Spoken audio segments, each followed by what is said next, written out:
Alors du coup, peut-être pour commencer, je ne sais pas si vous êtes vraiment familier avec les notions de finance durable, les définitions. Donc est-ce que peut-être on pourrait commencer par faire un état des lieux, des constats des banques traditionnelles, de comment, qu'est-ce que finance notre argent aujourd'hui dans une banque traditionnelle. Et voilà, peut-être un autre constat dont on avait déjà parlé avec Julia, qui était le manque de transparence des banques aujourd'hui traditionnelles, qui fait qu'on a peu de connaissances sur les projets qui financent notre argent. Et voilà, comme disait la vidéo, vraiment voilà, les projets qui sont financés. Donc on peut peut-être commencer par ça, si ça vous va. Donc Julia, si tu as des choses à dire sur ça. Je commence et puis je pense qu'il y aura énormément de choses à dire sur le sujet évidemment pour compléter. La première remarque, c'est peut-être déjà un constat qui est que quand on est dans une banque classique, une banque conventionnelle comme la majeure partie, je pense, des Français aujourd'hui. D'ailleurs, petite question avant de commencer, qui aujourd'hui dans une banque responsable, dans une éco-banque, une banque éthique, levez la main? Quand même, un, bravo, deux, superbe. Donc peut-être qu'à la fin de cette journée, vous serez tous, cette soirée, vous serez tous dans une banque éthique. Donc oui, le premier constat, c'est qu'aujourd'hui, quand on est dans une banque classique, on n'a aucune idée de ce que fait son argent quand il est à la banque. Et d'ailleurs, la majeure partie des Français n'ont même pas idée que leur argent est en fait utilisé par la banque. On pense que nos économies, notre salaire sont déposés dans un espèce de grand coffre et qu'il ne se passe pas grand-chose derrière. Et donc, la première surprise, c'est de se rendre compte qu'en fait, notre argent, il circule. Quand on place son argent sur un compte, il va être utilisé de manière directe et indirecte pour financer les projets d'entreprises et de particuliers. Donc c'est pour ça qu'on dit que notre argent a un impact, dans le sens où il va être utilisé pour faire quelque chose. Et donc ce que dénonce aujourd'hui la session notamment, c'est le fait que une partie de ces financements vont à des industries énergie fossile notamment, pétrole, gaz, etc., dont vous savez que c'est 75% de nos émissions carbone aujourd'hui. Donc indirectement, notre argent à la banque a cet impact négatif sur l'environnement. Donc je vais laisser Jérôme peut-être donner tous les chiffres, pas me les approprier, mais voilà. Alors j'ai pas tous les chiffres en mémoire, mais l'idée c'est d'une part qu'on n'a pas les données exactes sur l'impact de chaque banque. Alors si on se concentre sur les banques et pas tous les acteurs financiers, même sur les banques, on n'a pas les chiffres exacts de leur impact climatique. Mais on a plusieurs études du coup d'Oxfam qui essayent de retracer ça en lentement collectant les données à la main sur tous les marchés, sur l'ensemble des marchés financiers, pour savoir quels investissements ont été réalisés. Et le chiffre choc, je pense le seul que vous pouvez retenir, c'est que si on se concentre juste sur les 6 plus grandes banques françaises en 2020, elles financent leur financement émet autant de carbone que 8 fois l'empreinte carbone de la France. Donc ça, c'est juste les 6 plus grandes banques françaises. Il y a beaucoup d'autres choses, il y a d'autres petites banques, il y a d'autres investissements qui ne sont pas inclus dans l'étude, donc c'est sous-estimé. Mais l'idée, c'est de se dire que voilà, on n'est pas sur des petites sommes. Voilà. Et en plus de ça, je pense qu'en plus de du coup l'empreinte carbone, il y a un vrai enjeu de transparence des banques traditionnelles et donc de communication. Enfin, le consommateur aujourd'hui ne prend pas une décision éclairée en choisissant sa banque, et je pense qu'il y a un vrai enjeu aussi de transparence. Je ne sais pas si... Au-delà de la banque, pour répondre à ta question de transparence, aujourd'hui, quand on parle de finance, on a souvent l'idée de quelque chose de très opaque, et c'est le cas en fait.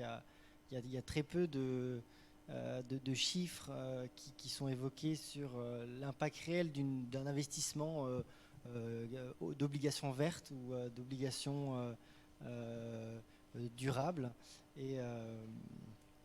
Et donc aujourd'hui, c'est assez dur de quantifier, déjà de comprendre tout ce qu'on explique dans le fonctionnement des marchés financiers. Et c'est juste pour mentionner une initiative que je suis en train de mener avec différentes associations, c'est de créer une fresque de la finance pour permettre aux gens de comprendre en fait le secteur financier. Parce qu'avant tout, pour donner la transparence et comprendre, il faut on va dire mieux comprendre comment fonctionne le système financier, quels sont les acteurs en place. Il n'y a pas que les banques, il y a aussi des investisseurs institutionnels, des fonds de pension qui gèrent des milliards, voire des trillions, BlackRock par exemple.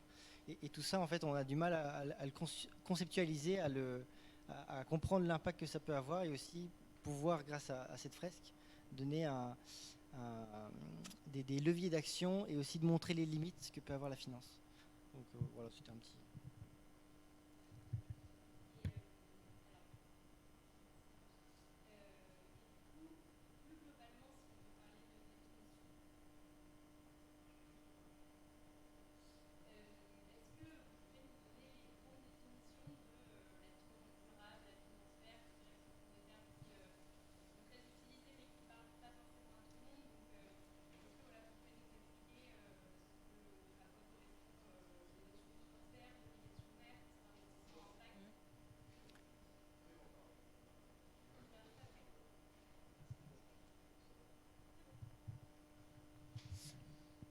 Alors, moi, je peux vous donner une définition de la finance responsable, la finance durable. En fait, il y a énormément de notions qui englobent cette finance durable. On va parler d'investissement socialement responsable, d'investissement à impact.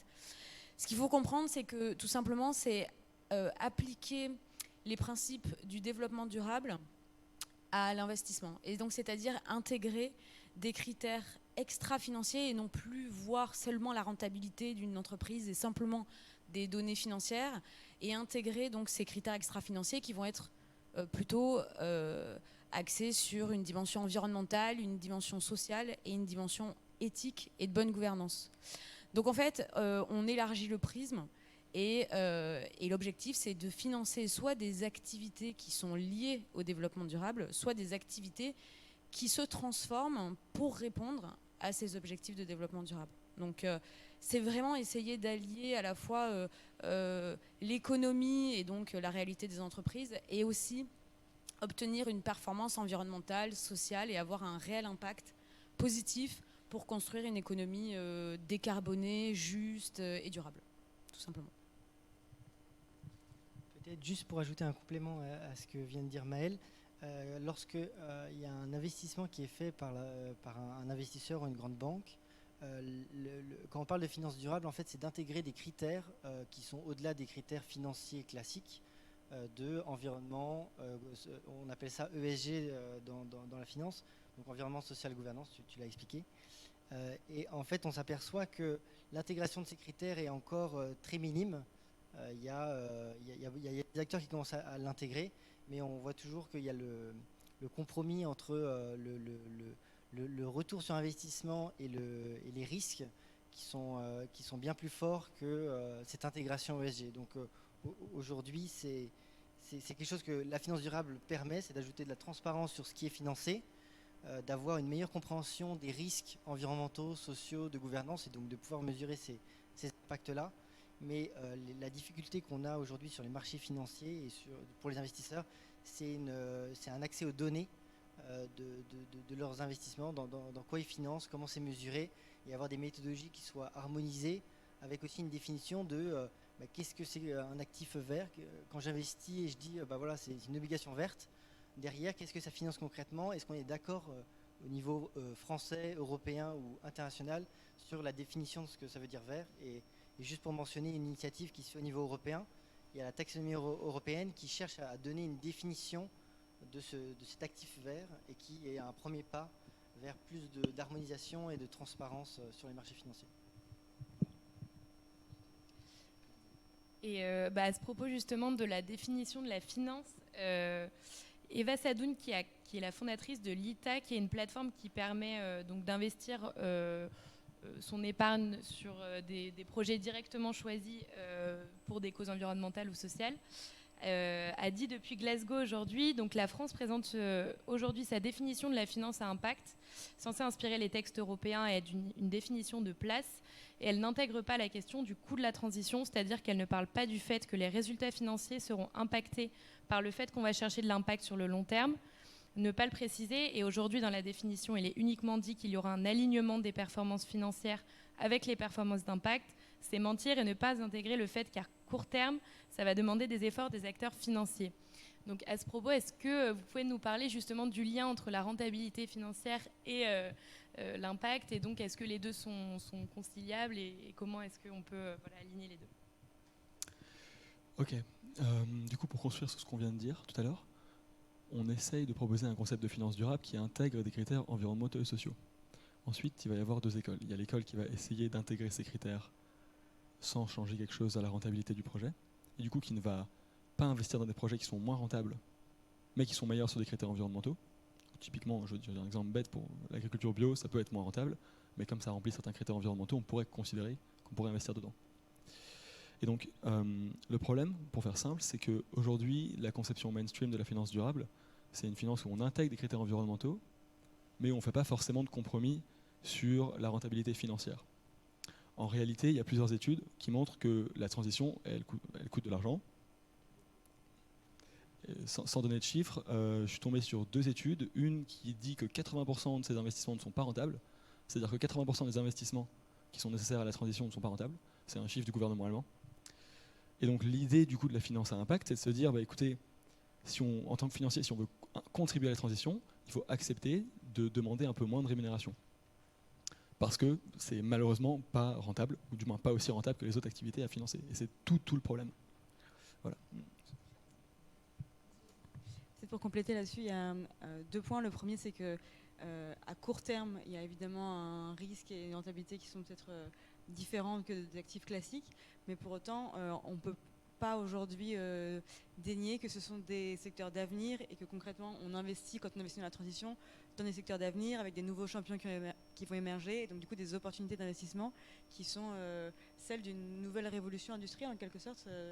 Donc ça, c'est le premier point. Et le deuxième point, c'est que aujourd'hui, un gestionnaire d'actifs ou une banque qui continue d'investir dans les actifs fossiles, donc notamment les énergies fossiles, c'est aussi des acteurs qui font prendre des risques majeurs à leurs clients et qui portent ces risques sur leur bilan. Donc, vous appelez ça des actifs échoués.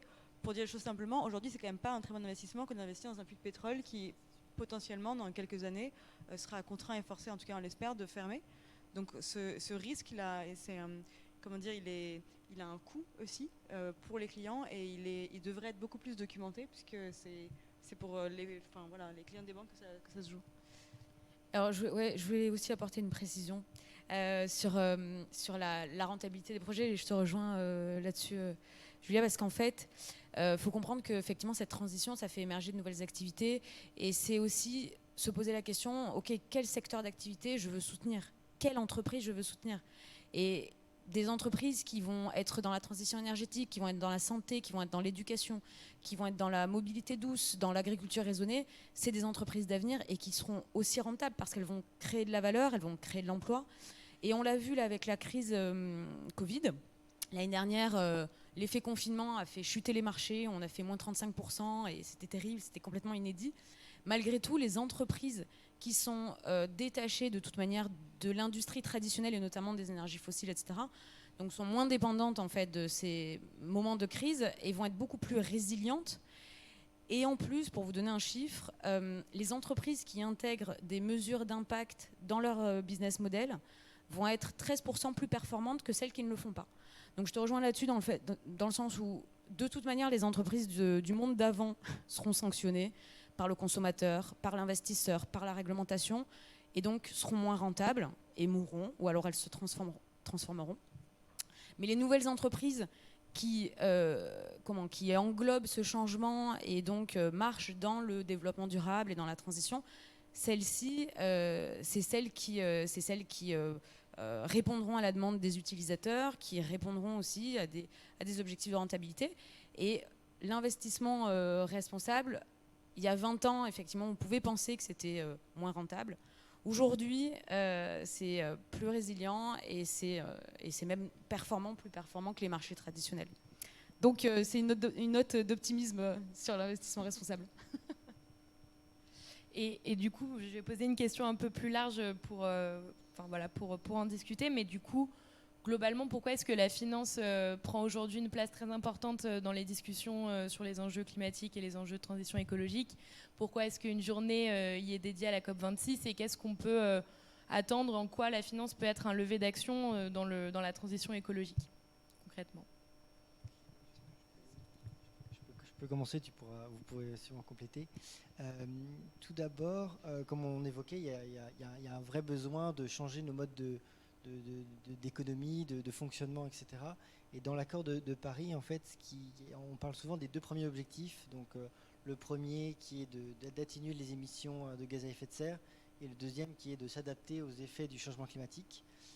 Mais ce qu'on voit aussi dans cet article principal, donc il y a l'article 6, mais il y a aussi dans le préambule, l'article 1, je crois, c'est de réorienter les financiers avec des objectifs qui soient compatibles avec les 1 degré, 1,5 ou voire 2 maximum. Et donc ça montre, c'était un geste fort pour montrer que la finance était tout aussi majeure dans les transformations qu'il fallait apporter à nos modes de fonctionnement pour, si on voulait être sérieux sur le climat. Et on parle que de climat, mais il y a aussi la biodiversité, il y a d'autres enjeux. Donc voilà pour placer la finance dans le contexte des négociations. Aujourd'hui, il y a un consortium d'investisseurs qui se sont regroupés sous l'acronyme de GFAN, donc c'est Glasgow Financial Actor Network. C'est en fait aujourd'hui 130 trillions d'acteurs, 130 trillions d'assets sous gestion qui s'engagent à investir dans des trajectoires qui soient compatibles avec les 1,5 ou 2 degrés. Alors ça, c'est des belles paroles. On peut toujours dire qu'on va être aligné, mais dans les faits, ce qui est plus dur à mesurer, c'est les impacts générés de ces investissements et s'ils le sont bien. Et pour le moment, on n'est pas à un rythme qui permette d'arriver à des vrais... à une transition qui se fasse rapidement. Ouais.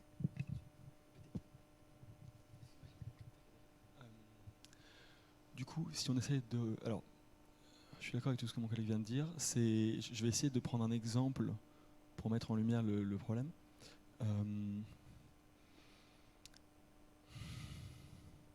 Si on se concentre sur le problème du climat et qu'on essaye de trouver une mesure, enfin quelque chose qui nous dirait est-ce que cet investissement est durable ou pas? Est-ce qu'il permet ou pas de répondre à l'accord de Paris?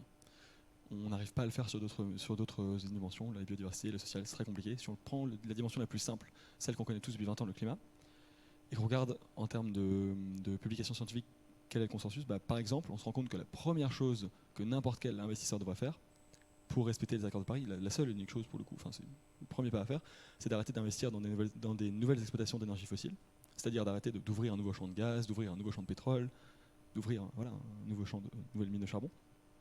Donc c'est le premier pas, sans parler de biodiversité, sans parler de quoi que ce soit, la chose la plus simple. Et même ça, sur lequel on a un consensus scientifique retentissant, enfin je veux dire, il n'y a aucun débat à l'intérieur de la communauté, même ça, il y a une seule banque en France, une seule banque majeure en France qui le fait, et depuis 2 semaines. C'est-à-dire juste avant la... Voilà.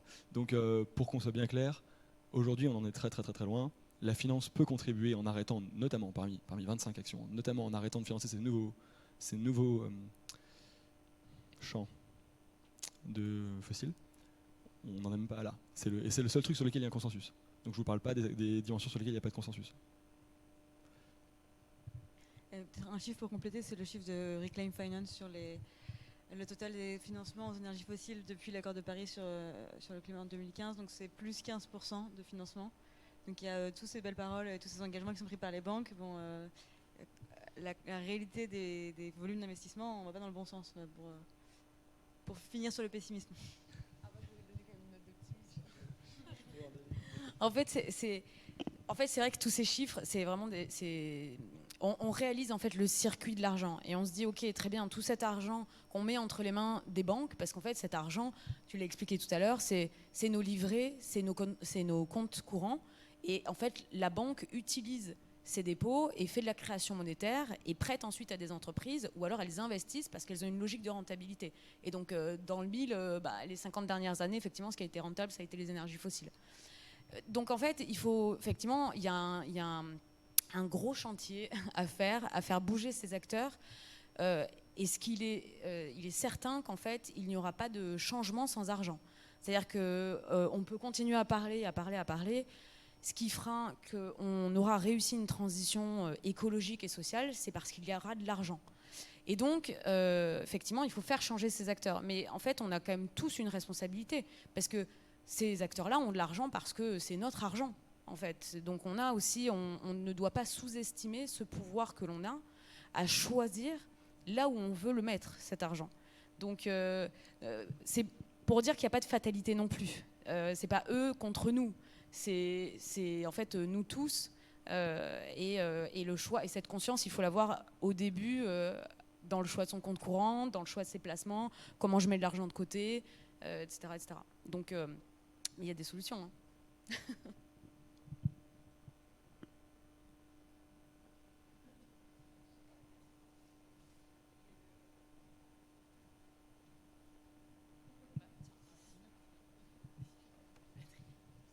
Merci beaucoup.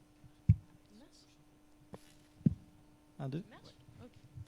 Et du coup, dans ce contexte-là, quel est le rôle justement des entreprises aussi? Je pense que les entreprises ont également un rôle à jouer en termes de reporting extra-financier, en termes de transparence pour devenir des cibles potentielles à tous ces investissements. Comment est-ce qu'on pourrait définir le rôle des entreprises dans ce contexte-là? Waouh. Bon. C'est une très bonne question. Aujourd'hui, ce que la plupart des entreprises font, c'est tout d'abord d'être plus transparentes sur leurs activités, leurs engagements et leur stratégie de décarbonation ou de changement de modèle. On voit qu'il y a une vraie tendance à saisir d'initiatives comme le SBTI. Donc c'est des trajectoires qui sont certifiées et alignées sur ce que nous dit le GIEC en termes de décarbonation de l'économie. Alors ça a le mérite d'avoir un certain engouement où les entreprises sont accompagnées pour essayer de vraiment concrètement trouver un moyen de réduire leurs émissions, réduire leurs activités. Mais en termes de... peut-être juste pour montrer cette transparence, elle est encore assez parcellaire, dans le sens où aujourd'hui, pour compter les émissions, il y a le scope 1 qui est vraiment juste l'énergie utilisée, le scope 2 qui est les activités en interne de l'entreprise, et le scope 3 en fait qui englobe aussi bien les activités en aval pour produire une voiture par exemple, que l'utilisation de la voiture, la consommation de l'essence, etc. Et aujourd'hui, ce scope 3, en fait, il est très peu maîtrisé. Donc, les entreprises, quand elles reportent très peu en fait sur scope 3. Et donc, ça fausse souvent les décisions d'investissement. Et on n'a pas une vision complète de l'impact de chaque entreprise et chaque secteur, même si on se doute qu'investir dans des exploitations de charbon, énergie fossile, c'est pas ce qu'il faut c'est pas dans quoi il faut investir. Et ça, le rapport du GIEC d'octobre de cette année, ainsi bien que l'Agence internationale pour l'énergie, l'a très clairement dit. Si on veut être sérieux sur les engagements, il faut arrêter toute exploitation d'énergie fossile.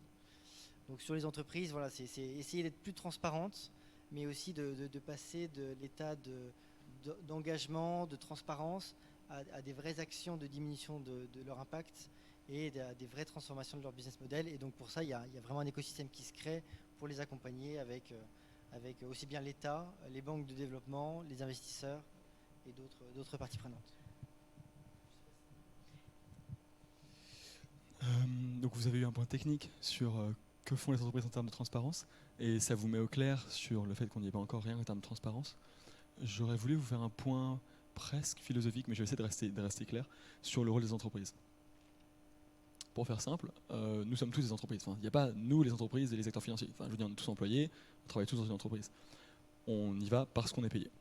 Si vous n'êtes pas payé, vous n'y allez pas, essentiellement, parce que vous avez besoin de manger. Aucune entreprise ne va prendre des décisions qui vont, à long terme, baisser sa rentabilité, puisque si elles le font, elles perdent des parts de marché et elles finissent par s'éteindre. C'est tout bête. Si je reviens sur ce que je disais au début, la majorité des investissements nécessaires, et on peut discuter effectivement, ce que mes collègues ont souligné, c'est que si le cadre réglementaire change, si les pratiques changent, les investissements deviennent intéressants, mais aujourd'hui ils ne sont pas intéressants, en 80%, on peut discuter, il y a des chiffres par secteur, allez voir le rapport McKinsey, Financing Net Zero, at low zero cost, at near zero cost, et vous regarderez. Du coup, les entreprises ne peuvent pas faire des investissements qui ne sont pas rentables, sinon elles meurent. Donc concrètement, la seule chose qu'elles peuvent faire, c'est soit changer les règles du jeu pour que les investissements soient rentables, ça veut dire pousser sur la réglementation, soit espérer qu'un jour, l'ensemble des citoyens du monde deviennent extrêmement conscients de l'ensemble des choses qu'ils font et arrêtent d'acheter des objets qui sont dommageables à l'environnement. je sais pas vous, je vise la première solution, la seconde me paraissant très complexe à implémenter. Voilà, tout simplement.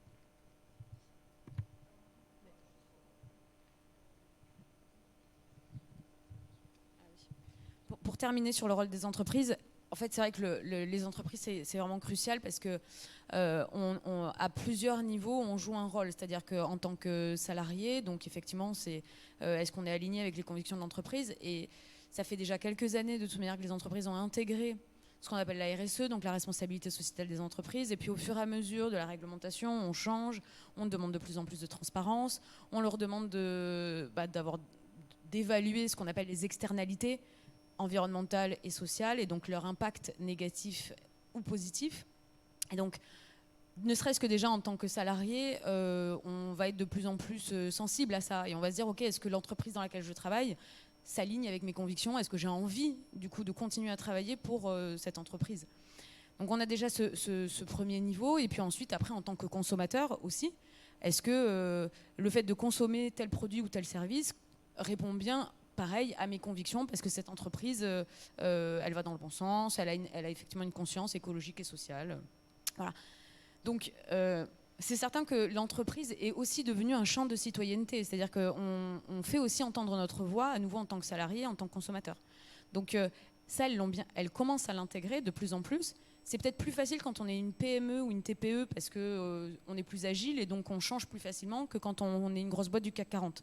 Là, forcément, on est un peu tiraillé parce qu'il y a la rentabilité, certes, il y a aussi les investisseurs, les actionnaires. Donc, et puis, on est un gros paquebot, donc repartir sur une feuille blanche, c'est pas facile.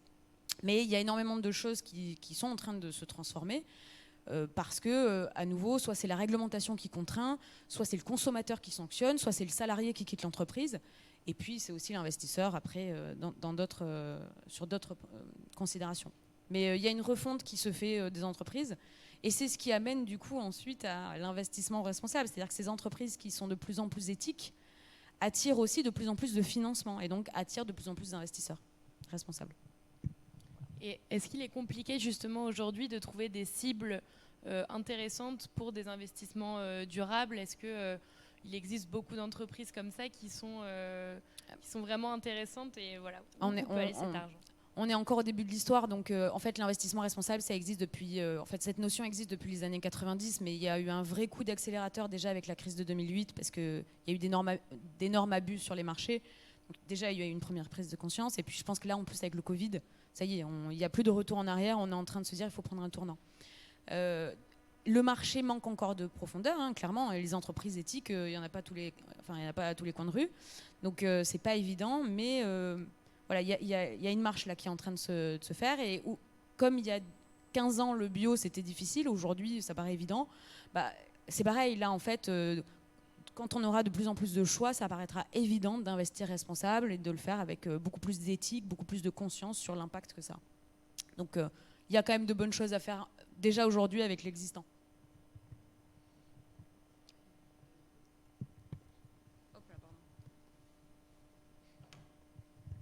Pour rajouter sur la question de est-ce qu'il y a assez de projets à impact, alors je travaille moi sur le marché des obligations notamment durables, et aujourd'hui on a atteint un sommet où on arrive à 1 trillion d'émissions de dette durable,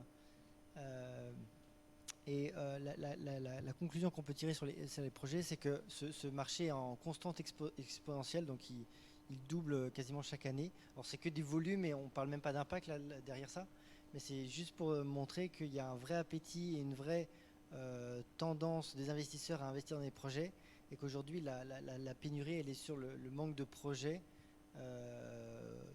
aussi bien verts que des projets sociaux, que des projets qui peuvent mêler les deux aspects. Donc ça peut être dans les énergies renouvelables, ça peut être dans la mobilité douce, etc., comme on a mentionné. Et est-ce que pour l'instant il y a des questions?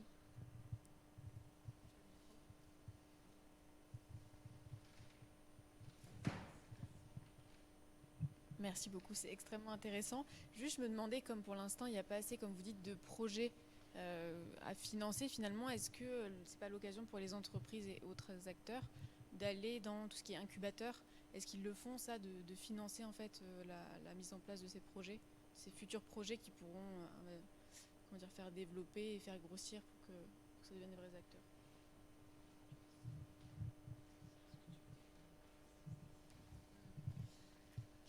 Alors, question difficile. Peut-être pour y répondre de façon un peu détournée, en fait, c'est ce que disait Jérôme tout à l'heure.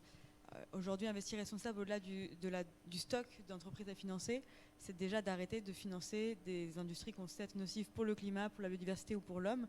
Et ça, il y en a quand même une flopée, quoi. Donc, le fait de sortir, d'être d'être un épargnant acteur, au même titre qu'un consommateur, et de prendre conscience que son argent ne doit pas financer tel et tel secteur, et à commencer par les énergies fossiles, ça c'est assez simple à faire, entre guillemets, il y a des solutions qui existent. Et là après, ton point Lou sur le fait que les entreprises sont peut-être plus jeunes, et donc il faudrait que les financer un peu plus jeunes, c'est vrai que du coup il y a des entreprises à financer dans la transition qui sont moins matures, et donc peut-être plus risquées, et c'est pour ça que la financement participatif par exemple, c'est une des solutions qui est assez privilégiée. Voilà. Peut-être pour faire un écho à ce qui était dit durant la précédente intervention avec la COP, c'est qu'aujourd'hui on s'aperçoit qu'il y a un vrai déficit entre les financements qui vont vers les pays développés, avec des projets d'entreprises qu'on connaît tous, pour des économies qui sont, on va dire, plus ou moins aisées, et les économies qui sont en voie de développement ou avec de très peu... avec un souhait de se développer aussi, mais de manière plus responsable. Et on s'aperçoit qu'aujourd'hui, les flux sont radicalement, comment dire, radicalement différents entre les pays développés et les pays en voie de développement. Et c'est aussi le but de la COP, c'est de pouvoir réajuster ce déséquilibre en organisant, il y a une pléthore de fonds qui sont créés comme des mécanismes de financement pour faire transvaser des fonds d'investisseurs ou d'États de pays développés vers des pays en voie de développement. Il y a notamment le fonds vert de Green Climate Fund, qui cherche à rééquilibrer ce problème d'investissement dans des projets. Et il y a aussi peut-être le sujet du microcrédit, justement, pour mettre la finance au service de la réduction des inégalités. Oui, tout à fait. Il y a plusieurs moyens de contribuer à des projets. Il y a le microcrédit, il y a également le crowdfunding qui s'en rapproche avec des plateformes comme l'ITA et d'autres. Il y a après aussi comment on peut placer son argent dans des organismes ou des entreprises. Comment on peut placer son argent pour que cet argent-là soit investi dans les projets. Je ne maîtrise pas très bien le sujet, donc En fait, c'est sûr que l'objectif, c'est aussi d'apporter plus d'inclusion financière, parce que, alors si je prends déjà juste en France, c'est vrai que peut-être on manque d'éducation financière, on nous apprend pas à l'école comment ça se passe en fait, on gagne un salaire et après on entend nos parents nous dire oui, il faut mettre de l'argent de côté, ok, après j'achète un appartement, ok, mais en fait le paysage de l'investissement est extrêmement large et très excitant, franchement. Et en plus, c'est vraiment une porte vers le financement des entreprises très innovantes. Et donc, du coup, c'est pour répondre à ta question aussi. C'est vrai que c'est une opportunité d'apporter ce soutien en fait à ces jeunes entreprises. Donc, il y en a beaucoup, hein, et il y en a beaucoup qui se créent.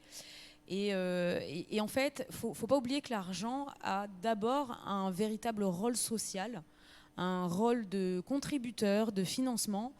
Et je pense que dans la finance traditionnelle, beaucoup de ces hommes l'ont oublié. Mais l'idée, c'est quand même de soutenir des projets qui doivent répondre à l'intérêt général et au bien commun. Donc si en plus, il y a de la rentabilité, très bien.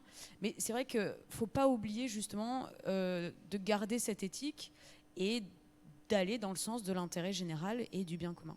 Donc en tout cas, dans l'investissement responsable, il y a énormément de choses à faire. Et si on veut avoir de l'impact, en plus de tous les efforts que l'on fait au quotidien, c'est vraiment la cerise sur le gâteau, quoi. Pour juste illustrer une métaphore, c'est on vote pas que par le vote tous les 5 ans pour les élections, on vote aussi par son argent. Où est-ce qu'on le place, où est-ce qu'on le met sur sa banque, en fait, le mettre plutôt dans une banque responsable, type Helios ou la Nef ou d'autres. Donc voilà, il faut vraiment avoir ça en tête, et que le citoyen a un pouvoir dans le système financier. Et voilà.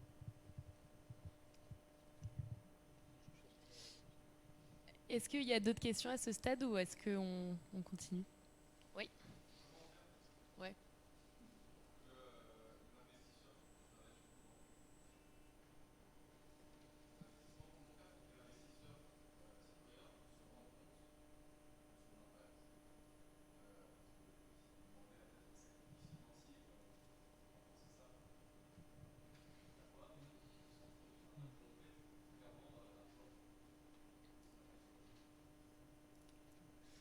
Bah, écoute, j'ai pas lu de rapport qui essaye de simplifier ça, mais j'ai une idée si tu veux.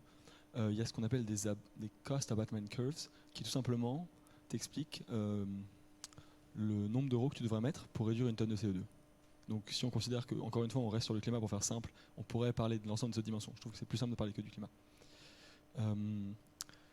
Si tu parles à un écolo, il va te dire oui, je fais attention, je réduis ma consommation de viande, je réduis ma consommation d'avion, j'essaie de ne pas acheter trop de fringues, c'est super.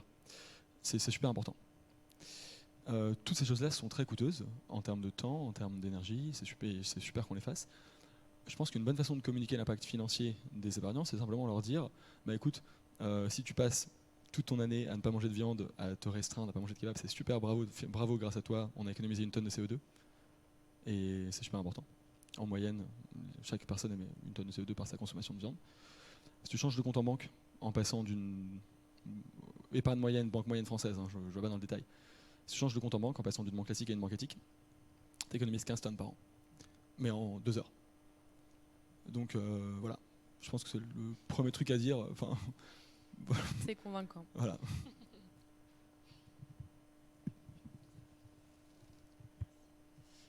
Il y a un autre point aussi, c'est que en fait, c'est simplement la transparence. C'est-à-dire qu'à partir du moment où on est dans une banque dans laquelle on sait où va son argent, concrètement, c'est quoi les projets qui sont financés et pourquoi ils sont financés, qu'est-ce qui a été recherché par l'investisseur en termes de plus-value environnementale ou plus-value sociale, c'est là qu'on se rend compte de l'impact de son argent. Et tant que c'est des scores, des notes, des choses qui ne sont pas concrètes, et en fait, on noie le poisson et on n'a pas conscience de la réalité de ce qui se passe avec son argent. Donc, pour moi, l'impact, c'est la transparence totale, et c'est celle qu'on comprend. Voilà. Et il me semble même que sur les projets financés par Helios, il y a aussi une partie limite même de l'investissement. Il me semble que c'est ce que tu nous avais expliqué, donc qui joue dans la transparence. Peut-être pour compléter, donc effectivement, chez Helios, donc, on publie la liste complète de nos financements. On explique pourquoi on les a financés, on essaie de trouver des mesures les plus précises possibles, et évidemment, ça dépend projet à projet. Et surtout, ce qui est important, c'est qu'évidemment, il n'y a pas d'entreprise parfaite, il n'y a pas de projet parfait, sinon ça serait. Et donc, ça fait partie de notre rôle en tant que financeur que d'expliquer aussi à nos clients les limites, les critiques qu'on pourrait adresser à l'entreprise, les marges d'amélioration. Donc, par exemple, un exemple concret, on a financé une centrale solaire en Nouvelle-Calédonie qui a plein d'aspects très positifs, notamment l'implication de la communauté locale dans la gouvernance du projet. Il y a des serres anticycloniques qui sont aussi construites dans le projet, etc. Je vous en passe. Mais il y a aussi une limite, tout simplement, par exemple, dans le recyclage des panneaux aujourd'hui, qui est un problème qui n'est pas lié à ce projet en particulier, qui est lié à tout le solaire. Et donc, ça fait partie de notre responsabilité que de pointer ces limites aussi à nos clients. Pour compléter là-dessus, alors effectivement, le premier impact qu'on peut avoir, c'est sa banque. Franchement, 2 000 € déposés sur un compte au LCL, c'est un aller Paris-New York en termes de CO2. Donc, effectivement, en 10 minutes, on a déjà clairement modifié son impact. Ensuite, quand on veut aller plus loin et qu'on veut vraiment investir, là, il y a ce qu'on appelle des fonds à impact. Donc, c'est aussi ce qu'on appelle de l'impact investing, donc l'investissement à impact. C'est-à-dire que volontairement, on va décider de financer des projets dans lesquels on va avoir une mesurabilité. C'est-à-dire que ce projet, on va savoir concrètement en plus de savoir ce qu'on a financé, quelle est du coup la réduction de CO2 par exemple, mais ça peut être aussi, parce que autour du développement durable, il n'y a pas effectivement que le climat, mais ça peut être aussi le nombre de patients soignés, ça peut être aussi le nombre de personnes éduquées. Donc il y a effectivement des fonds d'investissement qui permettent d'avoir cette mesurabilité de l'impact, et c'est la priorité avant même d'aller chercher de la rentabilité. Donc à nouveau, le marché a besoin de se développer, mais déjà il y a énormément de choses qui existent, et ça permet d'avoir cette transparence et de savoir, ok, avec 1 000 €, là j'ai placé 1 000 €, ça a permis la création de 11 emplois, la réduction de 90% d'eau, etc., etc. Donc il y a des choses très concrètes, ouais. Et juste pour finir peut-être sur cette question, la chose la plus concrète qui est possible de faire, et c'est ce que vous faites aujourd'hui, c'est de vous former, d'essayer de comprendre un peu mieux les rouages de la finance. Et c'est aussi mon intime conviction qu'aujourd'hui on est très peu à peut-être comprendre certains rouages et voir comment ça fonctionne. C'est pour ça que j'ai eu l'envie de créer cette fresque, je reviens dessus, hein, mais cette fresque de la finance, pour faire comprendre aux gens de manière simple. Donc c'est sur le même concept qu'une fresque du climat, c'est avec des cartes, de pouvoir avec des lots et des cheminements de cause à effet, comprendre comment les acteurs économiques, donc aussi bien les épargnants, les entreprises que l'État, ont un rôle crucial dans tout le fonctionnement du système financier, et quels sont les impacts, mais aussi les leviers d'action et les limites que représente la finance. Parce qu'aujourd'hui on parle beaucoup finance durable, etc. Mais c'est un peu, j'ai pas peur de le dire, un peu du greenwashing parfois. Si on n'a pas conscience de ce que ça veut dire derrière, tout ce que ça veut dire de ESG, les labels, les machins, si on comprend pas ça, on peut vite être perdu, et c'est ce que font pas mal de financiers, de noyer le poisson parmi tout un jargon assez compliqué. Et donc la première arme que vous pouvez avoir, c'est vous former sur ces sujets-là. Je suis en train de développer un outil, mais il y a plein d'autres outils. Il y a Oxfam qui fait des super recherches, les Amis de la Terre, Reclaim Finance. On pourra peut-être en partager la suite.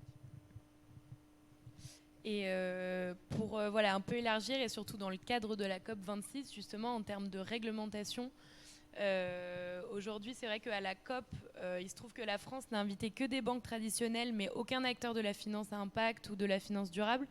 Donc qu'est-ce qu'on peut attendre de la COP en termes de finance, hein, ou alors des politiques qui permettraient de valoriser ces acteurs, de leur permettre de se développer, et voilà, d'avoir une réglementation favorable à ces acteurs, au développement de ces acteurs.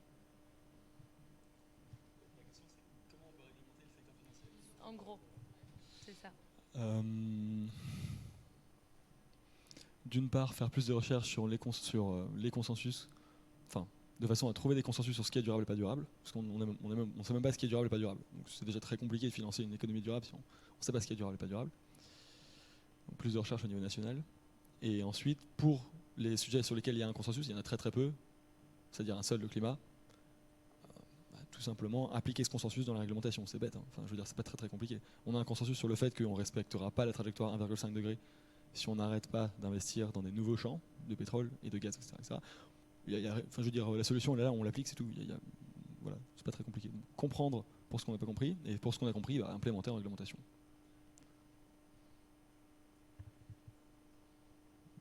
Alors, sur la finance responsable, il y a déjà de la réglementation qui existe. Tu en as parlé tout à l'heure, William, sur la taxonomie. En fait, il y a une réglementation européenne qui est en train qui devrait être mise en application sur la fin d'année, et puis être totalement appliquée l'année prochaine. C'est sûr que c'est difficile de se mettre d'accord déjà déjà en France, et puis du coup au niveau européen, de savoir ce qui est intégré dans les placements responsables, les placements verts, etc. Mais malgré tout, la réglementation, elle va se renforcer, c'est inexorable. Il y a déjà des labels aussi qui existent, qui permettent de distinguer une volonté d'aller sur du placement responsable. Et il y a quand même beaucoup d'écueils, faut se le dire, c'est sûr. Donc, il y a un label qui s'appelle l'investissement socialement responsable, le label ISR. Ce label, c'est un label d'État, mais c'est un label qui est très généraliste et malheureusement qui n'exclut pas certains secteurs d'activité. Donc, moi, je vous invite à être vigilant si vous vous intéressez à ça, parce qu'il se peut que votre banque vous propose un produit ISR. Sauf qu'en réalité, si vous creusez et que vous regardez la documentation commerciale et contractuelle, vous allez peut-être retrouver une ligne totale, et donc du financement d'énergie fossile.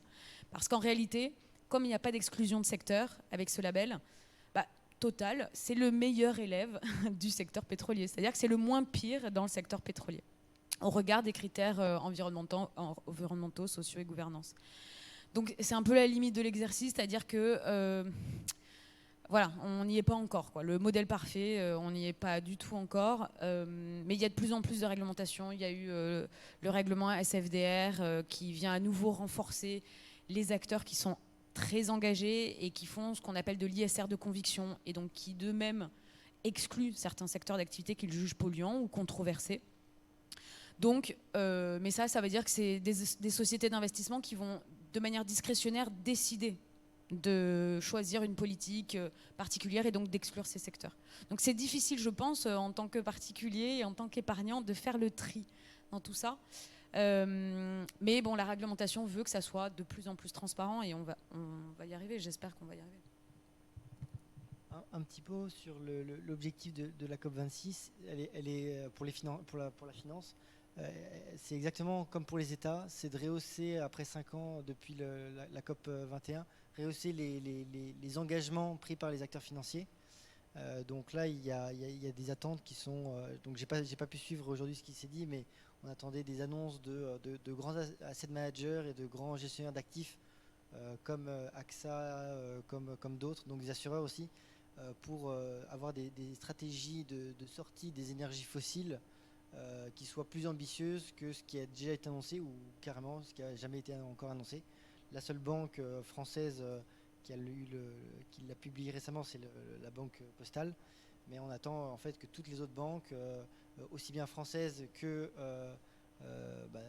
dans le monde, banques d'investissement, prennent les mêmes engagements et au-delà de prendre des engagements, parce que c'est ce qui se fait en fait aussi bien pour les États que pour les acteurs financiers que pour les entreprises, qui passent à l'action, donc qui décident d'investir soit dans les bons projets, soit d'arrêter d'investir dans les acteurs. Il y a vraiment les deux choses, aussi bien d'augmenter la part de vert que de diminuer la part de brun.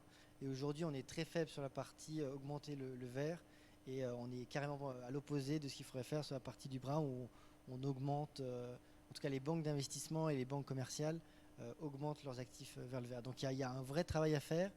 On espère des grands engagements qui seront pris, mais les engagements doivent être suivis d'actions, et ça je pense que vous l'entendez un peu partout de plus en plus avec le temps qui passe. Je veux juste clore ce point d'engagement sur un point pessimiste. Je suis désolé, je suis comme ça. Même si 50% des acteurs s'engagent, il y aura toujours 50% d'autres acteurs qui seront là pour financer les projets.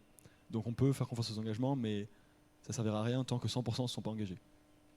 Donc attendez que 100% s'engagent, et là il y aura une différence. Bonne chance. Et peut-être pour finir sur une note plus optimiste, qu'est-ce que du coup, individuellement, on peut faire pour réduire l'impact de son argent, de son épargne? Quels sont les modes d'action vraiment très concrets qu'on peut mettre en place rapidement? Si Juliette a une réponse sûrement. Alors bien sûr, je ne vais pas prêcher pour ma paroisse et dire qu'il faut aller dans une banque éthique, parce qu'il faut aller dans une banque éthique, évidemment. Mais au-delà de l'impact, c'est beaucoup dire qu'on peut avoir dans une banque éthique. Aujourd'hui, la finance éthique, c'est quand même une goutte d'eau dans un océan de finances pas éthiques. C'est surtout un geste politique en fait, de sortir de sa banque. Parce que mine de rien, les banques, c'est aussi des établissements commerciaux qui ont des parts de marché, qui ont des actionnaires.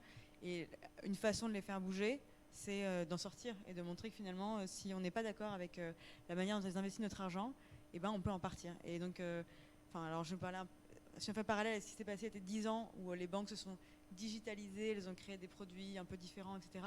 Parce qu'il y avait des concurrents, tout simplement, qui le faisaient. Elles ont eu peur de perdre leurs clients, elles se sont alignées. Aujourd'hui, c'est un peu le moment de faire la révolution écologique dans ces services bancaires aussi, et de réclamer à ces banques, sous la menace d'en sortir, de s'aligner avec nos exigences. Alors, c'est vrai que le premier geste, le premier éco-geste qu'on peut faire, c'est ça, c'est changer sa banque et se tourner vers une banque écologique et éthique. Et puis après, il y a d'autres choses vraiment qui vous concernent tous, parce que vous allez tous préparer votre retraite, vous allez tous ouvrir un contrat d'assurance vie, vous avez tous des livrets, vous allez peut-être acheter de l'immobilier. Donc vous allez vouloir développer votre patrimoine parce que, en fait, même si vous n'êtes pas dans une logique d'enrichissement extrême et que vous voulez peut-être pas devenir Elon Musk, l'objectif est simplement déjà de se protéger soi, s'apporter une sécurité financière et protéger ses proches. Donc développer son patrimoine, c'est important. Et en fait, il faut que vous compreniez que, par exemple, à travers votre assurance vie, à travers votre épargne retraite, à travers un investissement immobilier, c'est aussi là que vous choisissez d'être responsable, d'être un investisseur engagé. Et donc, c'est là aussi où vous décidez quelle entreprise vous voulez soutenir, vraiment. Donc, voilà, c'est vraiment avoir la conscience qu'à votre niveau, vous avez un énorme pouvoir, un énorme potentiel de transformation parce que l'argent, c'est vous qui l'avez. Donc, faites les bons choix. J'ai pas beaucoup de choses à rajouter par rapport à ce qui vient d'être dit. Juste pour aller même extrapoler au-delà, on vote vraiment par son argent, aussi bien dans les choix et les choix de consommation qu'on fait. Donc là, on parlait de moins manger de viande. Voter pour des alternatives à la viande, c'est en soi contribuer à son échelle à faire changer les choses. Pareil, si on n'investit plus dans des banques, dans des banques qui polluent, on vote, en tout cas on milite pour un autre modèle. Donc c'est comme ça que vous pouvez agir de manière individuelle, et il ne faut pas vouloir aussi tout changer. On peut agir sur notre entourage, à notre échelle en fait, et c'est chacun ensemble, en se réunissant aussi et en se formant, qu'on peut porter d'une seule voix nos ambitions et nos souhaits d'un monde qui soit plus respectueux de l'environnement, et voilà. Rien à rajouter. Comprenez ce qui se passe. Comprenez ce qu'on fait de votre argent. Parce que c'est pas vous qui le faites. Enfin, jusqu'à preuve du contraire, vous ne gérez pas votre argent. C'est votre banque, typiquement, votre assureur. Comprenez ce qui se passe. Posez des questions et trouvez de quoi faire mieux. Et je ne sais pas si vous avez d'autres choses à rajouter avant qu'on puisse passer à une petite session de questions-réponses. Tout est dit. Je reparle de ma fresque, mais actuellement elle est en cours de conception, mais j'insiste parce que en fait ça fait 5 ans que je me pose la question de comment faire pour expliquer aussi bien à mes grands-parents qu'à n'importe à qui je dis je travaille dans la finance, ce que je fais. Et il y a souvent beaucoup de gens qui disent ah, mais la finance, à commencer par un moment, oh là, c'est trop compliqué pour moi, c'est trop compliqué pour moi. Et en fait, j'ai envie de casser cette barrière, et donc c'est pour ça que j'insiste. Aujourd'hui, on est en train de la créer, donc on est associé à 7 différentes associations, dont Carbone 4, Point Réveil écologique, le Shift Project, les acteurs de la finance responsable et d'autres, pour essayer de créer un consensus à notre échelle sur comment le système financier fonctionne, et puis pouvoir d'ici début de 2022 pouvoir commencer à faire des fresques de la finance. Et donc là, n'hésitez pas à en demander une. On va essayer de faire du bruit et un peu de communication dessus. Mais voilà, en parler autour de vous. Et même, voilà, il y a plein d'autres initiatives qui existent. Il n'y a pas que ça, hein, loin de là. Mais voilà, c'est comment chacun peut agir à son échelle. Et voilà. Merci beaucoup. Je viens de penser à... On a tous donné ils ont tous donné en fait des très bons points, j'ai rien à ajouter. Je vais juste plonger techniquement du coup dans les points. Changer de banque, ça veut dire envoyer une lettre, faire un appel, puis ensuite considérer Helios, Gringotts, la Nef ou le Crédit Coopératif. Helios, Gringotts, la Nef ou le Crédit Coopératif. Après, faut regarder. Changer d'investissement, ça veut dire comprenez ce qui est fait de votre argent, puis ensuite considérer les labels Greenfin, considérer l'investissement direct dans des boîtes que vous avez vous-même screenées et vous savez ce qu'elles font. Regardez l'ITA. Regardez, qu'est-ce qu'on a encore, So We Found, enfin bref, il y en a plein, il y en a 40. Regardez Rift, mais Rift du coup, ouais. Voilà. Et on avait dit quoi d'autre encore ? Comprendre, lisez Gaël Giraud, lisez L'illusion de la finance verte, lisez les rapports d'Oxfam, lisez les rapports de Reclaim Finance, bref. Ça fait beaucoup de références, j'espère que vous avez retenu. Voilà. Merci beaucoup. Est-ce qu'il y a des questions ? Oui.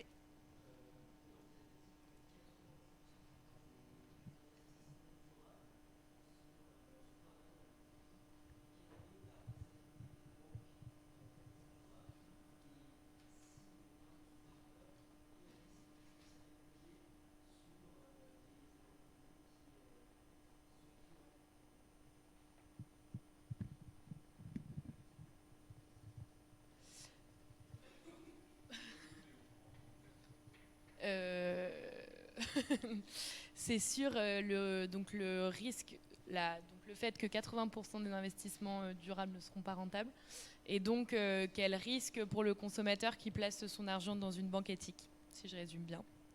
Le premier point, c'est que la nef existe depuis les années 80 et la nef est toujours debout, donc a priori ça serait si ça ne marchait pas. L'autre point, c'est que, en ce qu'on disait tout à l'heure, durable, c'est de l'exclusion et de l'inclusion. Donc on commence par, enfin, durable, ça veut tout dire, mais si on ne finance pas les énergies fossiles, on est évidemment rentable. Comme on disait tout à l'heure, c'est aussi un risque financier des énergies fossiles. Après, une banque durable, c'est pas une banque qui ne finance que des projets très peu matures et qui sont extrêmement risqués. Évidemment, sinon ça ne tiendrait pas. Donc c'est un équilibre à trouver. Aujourd'hui, si on prend l'exemple des fonds ESG, alors les fonds ESG, ils sont critiquables évidemment, hein, mais on a 15 ans d'historique sur les fonds ESG, et aujourd'hui ils sont plus performants que les fonds classiques. Donc tout est question d'échelle et tout est question d'équilibre dans les investissements. Mais si on fait déjà de l'exclusion, qui comme disait Jérôme, c'est la base de tout, on survit quoi.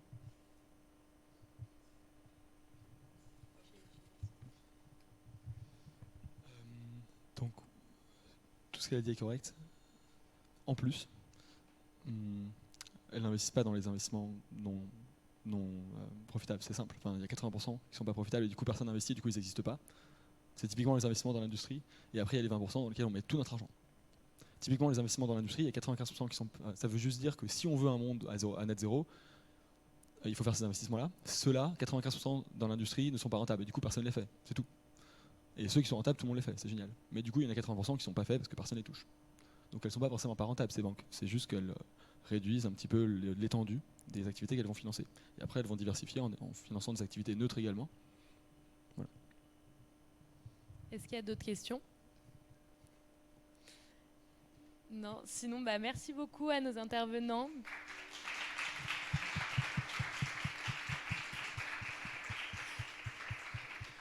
Et voilà, merci beaucoup d'être venus, c'est un sujet très intéressant et donc il faut changer de banque et s'éduquer, en 2 mots. Merci beaucoup.